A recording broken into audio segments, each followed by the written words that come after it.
Welcome to my channel astrology blessings and guidance. Hindu धर्म में रोहिणी नक्षत्र को बहुत ही शुभ माना गया है। ये चंद्रमा का सबसे प्रिय नक्षत्र है, चौथे नंबर का नक्षत्र है। चंद्रमा की 27 पत्नियों में से रोहिणी चंद्रदेव की सबसे फेवरेट वाइफ है। भगवान श्री कृष्ण का जन्म भी इसी नक्षत्र में हुआ था, जिसके कारण रोहिणी नक्षत्र को प्रेम का, सौंदर्य का, मातृत्व का प्रतीक माना जाता है।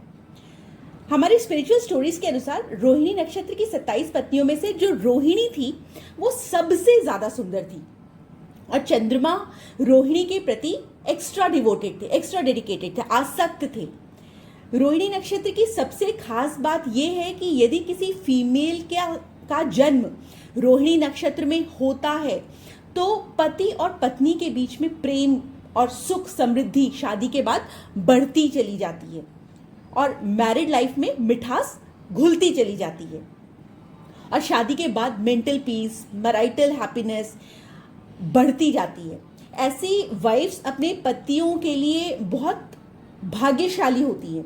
उनकी इंटेलिजेंस, उनकी सॉफ्ट स्पोकन एबिलिटी, सौम्यता, उनका स्पिरिचुअल इंक्लिनेशन उनके हस्बैंड की लाइफ में फाइनेंशियल स्ट्रेंथ लाता है, सोशल फेम लाता है। यदि ये नक्षत्र बहुत शुभ स्थिति में हुआ, यदि किसी मलेफिक प्लैनेट से दृष्ट नहीं हुआ, तो इस नक्षत्र में किए गए कार्य बहुत लंबे समय तक चलते हैं, प्रोग्रेसिव रहते हैं, आपके लिए सुख समृद्धि, धन संपदा सब कुछ लाते हैं और इसका रिजल्ट भी लॉन्ग लास्टिंग होता है। ये जो नक्षत्र है वो वृषभ राशि में आता है और इसका गृह स्वामी चंद्रमा है। इसके देवता ब्रह्मा जी हैं और इसको प्रतीक के रूप में बैलगाड़ी या भूसे वाली गाड़ी के रूप में देखा जाता है।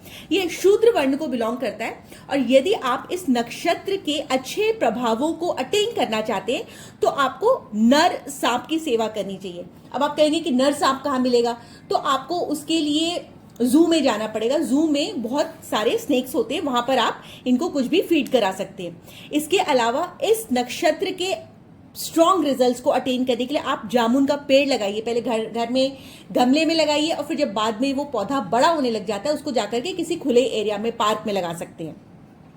ऐसे लोग बहुत ही अट्रैक्टिव होते हैं, सॉफ्ट स्पोकन होते हैं और बहुत ही प्रेम से भरे हुए होते हैं। इनका जो विवाह होता है अपनी मैरिड लाइफ के प्रति, अपने हस्बैंड के प्रति ये लोग बहुत ही डेडिकेटेड होते हैं और सुंदर होते हैं। इनका लाइफ पार्टनर भी बहुत सुंदर हो सकता है।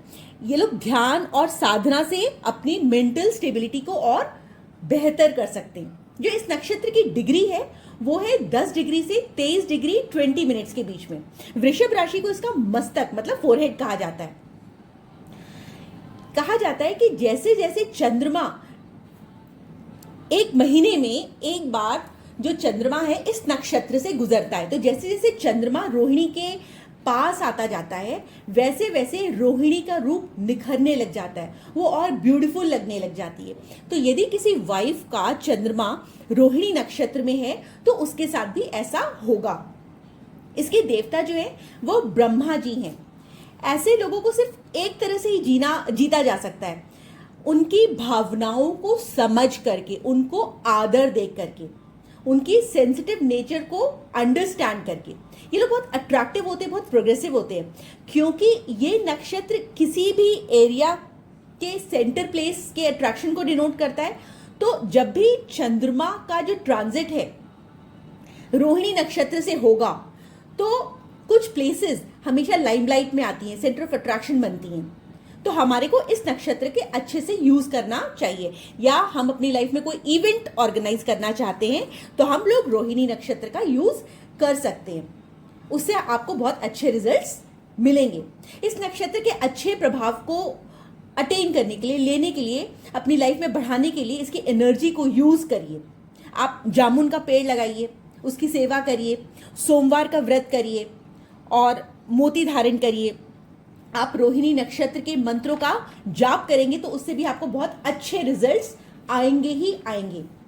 यदि आप इस नक्षत्र में जन्मे हैं या आपका कोई भी ग्रह इस नक्षत्र में है तो उस ग्रह के शुभ प्रभाव को बढ़ाने के लिए आप रोहिणी नक्षत्र के मंत्रों का जाप करिए। आप कॉन्फिडेंट फील करेंगे। यदि आप फार्मिंग सेक्टर में हैं या उससे रिलेटेड फील्ड्स में हैं, रॉ फूड मटेरियल का बिजनेस करते हैं या हर्बल प्रोडक्ट का बिजनेस करते हैं, मेडिसिन रिलेटेड एरिया में जॉब करते हैं, फैशन में हैं, क्रिएटिविटी में हैं, या फिर आप पेट्रोलियम या ऑटोमोबाइल सेक्टर में हैं, या फिर आप बार्स में, होटल्स में काम करते हैं, ऑटोमोबाइल सेक्टर में भी काम करते हैं, तो भी आपके लिए एरिया बहुत अच्छा रहेगा। डीलर्स ऑफ एक्वेटिक या मरीन इंडस्ट्री, क्यों? क्योंकि ये भी पानी का एरिया आता है, ठीक है। तो यदि आप इस नक्षत्र का पूरा पूरा लाभ उठाना चाहते हैं तो आप अपने आप को इन सब एरिया से एसोसिएट करिए, और जब भी चंद्रमा इस नक्षत्र में ट्रांजिट करता है तो मंत्रों का जाप करिए, या कोई भी अपनी नई एक्टिविटी, आपको अपना बिजनेस स्टार्ट करनी है या जॉब ज्वाइन करनी है, तो आप इस नक्षत्र को यूज कर सकते हैं। आपको पता कैसे चलेगा? इसे पंचांग में तिथि के हिसाब से आप चेक कर सकते हैं। यदि आपको मेरी ये वीडियो पसंद आई हो तो प्लीज लाइक करिए, शेयर करिए और सब्सक्राइब करिए। Thank you so much for watching.